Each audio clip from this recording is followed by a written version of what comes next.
അസ്സലാമു അലൈക്കും വറഹ്മത്തുള്ളാഹി. ബിസ്മില്ലാഹിർ റഹ്മാനിർ റഹീം. പ്രതിസന്ധികളും പ്രയാസങ്ങളും ഉണ്ടാവുമ്പോൾ ഇസ്ലാം കൈവെടിഞ്ഞ് ശത്രുക്കളോടൊപ്പം ചേർന്നുകൊണ്ട് ശത്രുക്കൾ വെച്ചു നീട്ടുന്ന ഇഹലോക സൗകര്യങ്ങൾക്ക് പകരം ആദർശത്തെ വഞ്ചിച്ചവർക്ക് കഠിനമായ ശിക്ഷയുണ്ടാവുമെന്നാണ് ഇതുവരെ പറഞ്ഞത്.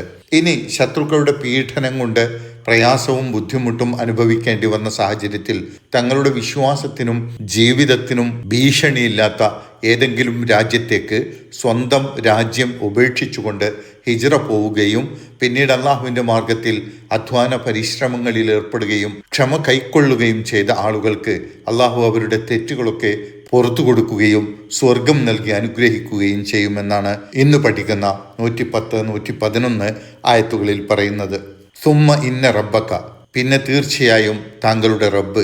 സത്യവിശ്വാസികളായ ശേഷം സത്യനിഷേധത്തിലേക്ക് തിരിച്ചു പോയവരെ കുറിച്ച് 106 മുതൽ 109 വരെയുള്ള ആയത്തുകളിൽ അവരെ ആക്ഷേപിച്ചുകൊണ്ടും അവർക്ക് ശിക്ഷയുണ്ടാവുമെന്ന് താക്കീത് ചെയ്തുകൊണ്ടും പറഞ്ഞ ശേഷം അതിലേക്ക് ചേർത്തുകൊണ്ട് പറയുകയാണ്, മറുവശത്ത് പ്രതിസന്ധി ഘട്ടത്തിൽ ക്ഷമയവലംബിച്ച് വിശ്വാസത്തിൽ നിന്ന് പിന്നോട്ട് പോവാതെ സ്വന്തം നാടും വീടും ഉപേക്ഷിച്ച് ഹിജ്റ പോയി അള്ളാഹുവിൻ്റെ മാർഗത്തിൽ ത്യാഗപരിശ്രമങ്ങൾ ചെയ്യാൻ തയ്യാറായവരോട് അള്ളാഹുവിൻ്റെ നിലപാട് എന്തായിരിക്കുമെന്ന് പറയുകയാണ്, ചേർത്ത് പറയുകയാണ്. സുമ്മ ഇന്ന റബ്ബക്ക, പിന്നെ താങ്കളുടെ റബ്ബ്.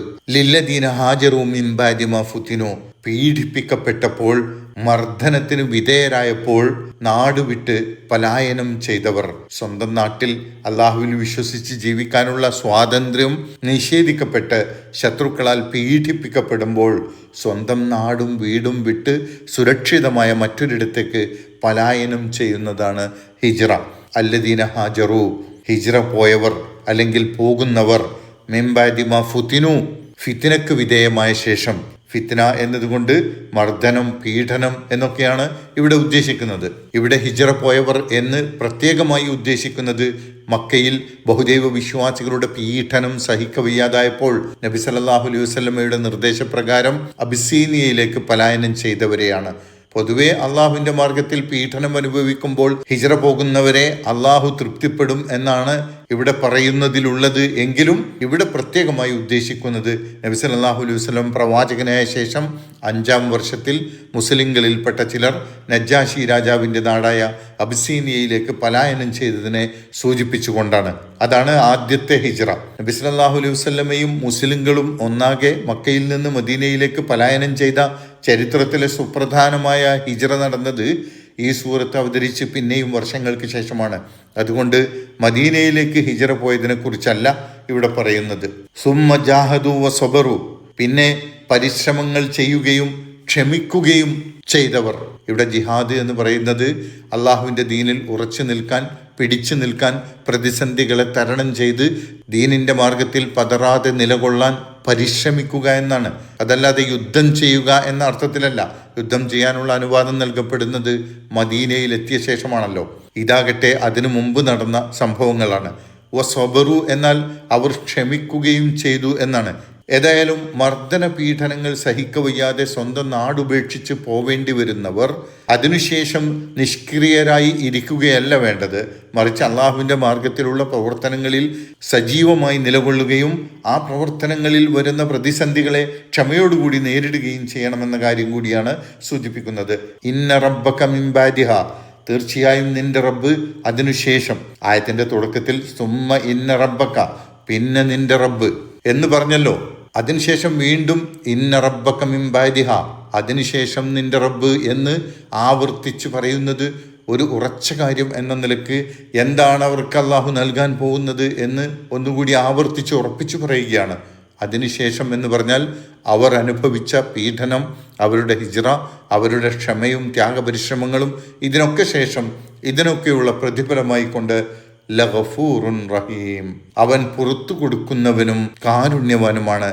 മുമ്പത്തെ ആയത്തുകളിൽ സൂചിപ്പിച്ച ശത്രുക്കളുടെ പീഡനങ്ങൾ സഹിക്കവയ്യാതെ നിർബന്ധിതാവസ്ഥയിൽ വല്ല കുഫറിൻ്റെ വചനങ്ങളോ അള്ളാഹുവിനും റസൂലിനുമെതിരായി എന്തെങ്കിലും പറയേണ്ടി വന്നിട്ടുണ്ടെങ്കിൽ അതൊക്കെ അള്ളാഹു പുറത്തു കൊടുക്കും.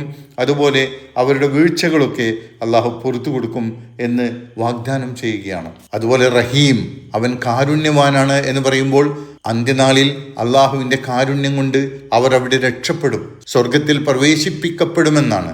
മരണശേഷം ഒരു മനുഷ്യന് അള്ളാഹുവിൻ്റെ മഗ്ഫിറത്തും മർഹമത്തും കിട്ടിയാൽ മാത്രമേ രക്ഷയുള്ളൂ. അതുകൊണ്ടാണ് മരണപ്പെട്ടവർക്ക് വേണ്ടി നാം അല്ലാഹുമ്മ മഗ്ഫിർ ലഹു വർഹംഹു എന്ന് ആവർത്തിച്ച് പ്രാർത്ഥിച്ചു കൊണ്ടിരിക്കുന്നത്. തുടർന്ന് അന്ത്യനാളിൻ്റെ അവസ്ഥ പറയുകയാണ്, യൗമതഅതി കുല്ലു നഫ്സിൻ തുജാദിലു അൻ നഫ്സിഹ. ഓരോ നഫ്സും സ്വന്തം രക്ഷയെക്കുറിച്ച് മാത്രം ചിന്തിച്ചുകൊണ്ട് തർക്കിച്ചു വരുന്ന ആ ദിവസം. അവനവൻ്റെ രക്ഷയെക്കുറിച്ച് മാത്രമായിരിക്കും. മാതാപിതാക്കളോ മക്കളോ ബന്ധുക്കളോ ഒന്നും അവിടെ ആരുടെയും പരിഗണനയിലുണ്ടാവുകയില്ല. തനിക്ക് എങ്ങനെ രക്ഷപ്പെടാം എന്നായിരിക്കും ഓരോരുത്തരും ചിന്തിക്കുന്നത്. തനിക്ക് എങ്ങനെ രക്ഷപ്പെടാമെന്ന കാര്യത്തിൽ തൻ്റെ മനസ്സിനകത്ത് നടക്കുന്ന വിചാരങ്ങളും ചിന്തകളുമായിരിക്കാം ഇവിടെ തന്നെക്കുറിച്ചുള്ള തർക്കങ്ങളുമായി ഓരോ വ്യക്തിയും ഹാജരാവുന്ന ദിവസം. യൗമതഅതി കുല്ലു നഫ്സിൻ തുജാദിലു അൻ നഫ്സിഹ എന്ന് പ്രയോഗിച്ചതിൻ്റെ അർത്ഥം വതുവഫ കുല്ലു നഫ്സിൻ മാ അമിലത്. ഓരോ വ്യക്തിക്കും അവരുടെ പ്രവർത്തനങ്ങൾക്ക് അർഹമായ പ്രതിഫലം നൽകപ്പെടുന്ന ദിവസം. വതുവഫ കുല്ലു നഫ്സിൻ, ഓരോ വ്യക്തിക്കും പൂർണ്ണമായി നൽകപ്പെടും. ന്യായമായി നീതിപൂർവം അർഹമായ നിലയിൽ ഒരു കുറവും വരുത്താതെ പ്രതിഫലം നൽകുക എന്നാണ് പൂർണ്ണമായി നൽകപ്പെടുക എന്നതിൻ്റെ അർത്ഥം. മാ അമിലത്, അത് പ്രവർത്തിച്ചതിന്, ആ നഫ്സ് പ്രവർത്തിച്ചതിനുള്ള കൃത്യമായ അർഹമായ പ്രതിഫലം. വഹും ലാ യുളമൂൻ, അവരൊട്ടും ളുൽമ് ചെയ്യപ്പെടുകയില്ല, അവരോട് ഒട്ടും അനീതി കാണിക്കുകയില്ല. അന്ത്യനാളിൽ ആരോടും ഒരനീതിയും കാട്ടുകയില്ല. ചെയ്തു വെച്ച കർമ്മങ്ങൾ അത് നന്മയാകട്ടെ തിന്മയാകട്ടെ അതിനുള്ള അർഹിക്കുന്ന ഫലമാണ് അവിടെ ലഭിക്കുക എന്നാണ് വ്യക്തമാക്കുന്നത്. അല്ലാഹു സുബ്ഹാനഹു വ തആല നമ്മുടെ കൂട്ടത്തിൽ നിന്ന് മരണപ്പെട്ടു പോയ നമ്മുടെ മാതാപിതാക്കൾക്കും ബന്ധുമിത്രാദികൾക്കുമൊക്കെ മഗ്ഫിറത്തും മർഹമത്തും നൽകി അനുഗ്രഹിക്കുമാറാകട്ടെ. അസ്സലാമു അലൈക്കും വറഹ്മത്തുള്ളാഹി വബറകാതുഹു.